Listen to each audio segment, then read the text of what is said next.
So অ্যাডভোকেটরা আর content create করতে পারবে না। এই কথাটার মধ্যে কতটা সীমাবদ্ধতা আছে সেটাই আমি বলবো।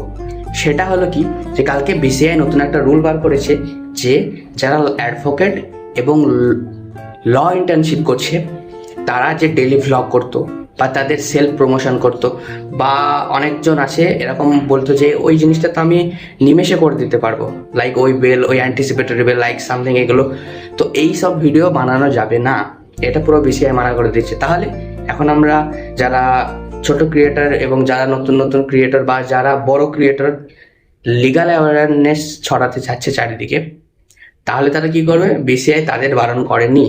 তুমি ভিডিও বানাও, এডুকেশনাল ভিডিও বানাও, লিগাল অ্যাওয়ারনেসের ভিডিও বানাও, চারিদিকে তুমি কোনো একটা জিনিস লোককে বোঝানো বা তার রাইট বোঝাচ্ছ, কোনো ব্যাপার না, তুমি বানাতে পারো। বাট একটা জিনিস মনে রাখো, তুমি কোর্ট প্রিমিসিসের মধ্যে বানাতে পারবে না, নিজের ড্রেস টাই পরে বানাতে পারবে না। এটাই হচ্ছে বিসিআই রুল, এটাই হচ্ছে তার সীমাবদ্ধতা। সো এরকম লিগাল রাইট জানার জন্য এখনই ফলো করো।